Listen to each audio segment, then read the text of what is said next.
يا اهلا بالمزاجنجيه. فيلمنا بيبدا بالوزير واللي بيهدد عضو في البرلمان علشان بينتقده وبيقول ليه ان ابوه كان معارض كبير وكانت نهايته انه اتقتل. وبعدها بيروح يطمن على امه واللي بتكون مريضه من سنين طويله لكن عنده امل انها تكون كويسه. وبعدها بنشوف ساتيا بالليل بيقف قدام تمثال ابوه وبيكون بيحارب من اجل الديمقراطيه وبيقسم ليه انه يقضي على المفسدين. وتاني يوم الصبح بنشوف شخص بيضرب طفل وبنت بتبص على الطفل وفجاه ما تاخدش بالها وتقع من فوق السلالم وبتتصاب إصابة كبيرة وبتاخدها أمها في التوك توك. وبيكون في متظاهرين من الأطباء بتحاول الأم تطلب منهم يعالجوها لكن بيرفض الطبيب ويفتكرها إنها متآمرة لكن بنتها ماتت وبتعيط الأم على بنتها. وبتطلع المؤامرة بتاعة الأطباء تبع مسؤول كبير في الدولة. وبالليل ساتيا بياخد الطبيب وبيسيبه في العربية وبعدها بيرجع له وبيضربه ويوقعه على الأرض وبيضرب فيه بالأجراس وبيشيله وبيرميه من فوق السلالم اللي وقعت منها نفس البنت وبيوديه المستشفى. لكن الحارس بيقول له إن الأطباء عاملين إضراب وده من ضمن الأطباء اللي عاملين إضراب. وتاني يوم الصبح بيكون كل الأطباء شغالة وبنشوف ساتيا قاعد مع زوجته وحماه واللي بيقولوا إنه قرر يدخل الانتخابات ويفوز فيها علشان يحارب الفساد ويكون وزير للداخلية. وبعدها بنشوف مجموعة بلطجية بيضربوا بنت علشان قدمت شكوى ضدهم وبيجي ضابط وبيضربهم وبيقوم البنت وبيكون أخو ساتيا وبيمسكه وبيخلي البنت تضربه وبيقول له اخلع زي الشرطة ونوريك. وفعلا بيخلعه وبيقول له تعالى اضرب وبيضربهم كلهم وبيرفعهم لفوق بإيده الاتنين. ولما بيسمع النداء الهندي بيوقف وبيفضلوا يضربوا فيه لحد ما يخلص النداء الهندي وبيكون زي ما هو وبيضربهم بشراسة وبيكسرهم. وبعدها بيروح يطمن على أمه وبيروح يزور تمثال أبوه وبيجي أخوه يستقبله وبيكون اسمه أحوجاي.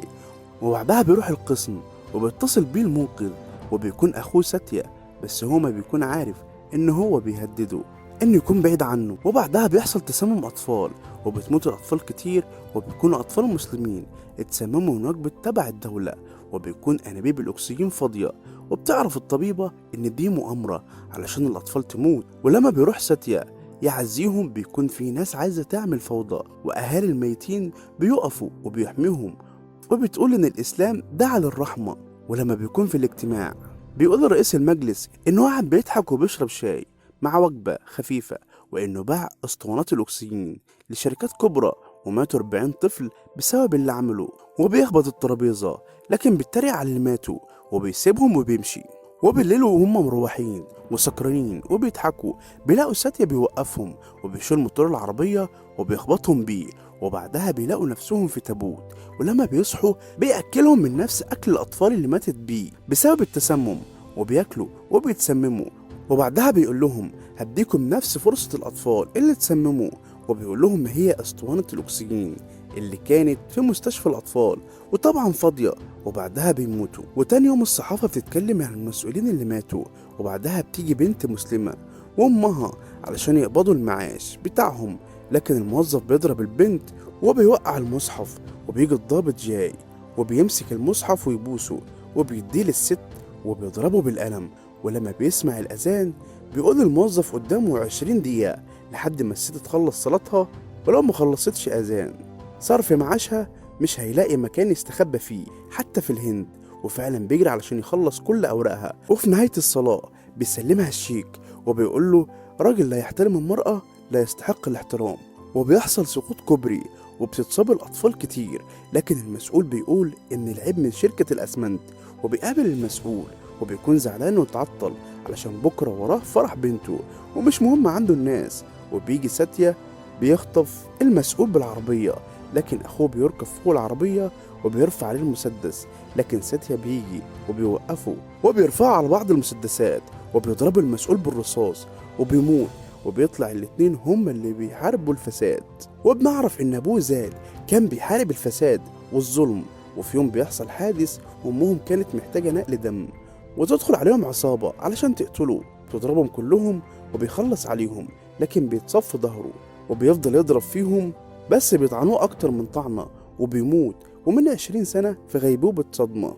وبعدها بيكون جاي في القسم بيلاقي عسكري بيضحك على طفل متسول مات بينتحر وبيقول له نكتة عليه فبياخده وبيجيب له أكل بيفضل يلطش فيه بالإقلام وبيقول له لو بطل ضحك مش هيبطل لطش. وبعدها بيقعد يأكله وبيروح عند رئيس أطفال الشوارع وده لسه هيحرق طفل وبيمسك النار منه وبيضربه بالبوان والشلاليت لحد ما ينفضوا ضرب وبيحرقوا بالنار. وبعدها بنشوف بنت بتقف في مؤتمر وبتقول اغتصبوها 3 وهم أبناء لمسؤولين كبار، وبتقول على أسمائهم، وجاي وساتيا بيقولوا لها إنهم هيجيبوا حقها. ولما يقبضوا عليهم أبوهم بيقول لهم واخدينهم على فين؟ قالوا هناخدهم من القسم ونربيهم ونقتلوا 3 مكانهم. وبكده خلصت القضية. لكن جاي وساتيا وبيهجموا على عربية القسم وبيقتل الضابط. وبعدها سوتي بتفوق من الغيبوبة بعد أكتر من 20 سنة وبتشوف شندارة وبتفتكر يوم ما قتل زوجها، وبتقول لساتيا وجاي على اللي قتل أبوهم. وتاني يوم بيجي جاي وساتيا بيلاقوهم مكتف أمهم وحاطط حد يقتلها، وبيقولهم كل واحد يضرب التاني لحد ما واحد يقتل التاني، وساعتها هيسيبها. وبيفضلوا يضربوا في بعض لحد ما الاتنين بيقعوا على الارض، وهو بيفتكر ان هما ماتوا وبيكون سعيد، بس بيلاقي بنته جايه وجايبه كل البلد معاها، وبيخاف وبيجري بعيد على الطياره بتاعته. لكن امهم بتقول لهم ما تسيبوهوش لازم يقتلوه، وبيجروا على الطياره وبيشدوها، بيلاقوا روح ابيهم بتشدها معاهم وبينزلوه وبيضربوا فيه وبيرموه للناس لحد ما الناس تخلص عليه. وبكده يكون العداله اتحققت، وبكده يكون انتهى فيلمنا النهارده. كتب ومنتج منتصر كمال الدين، اعداد وتقديم عمر عبد العزيز. سلام.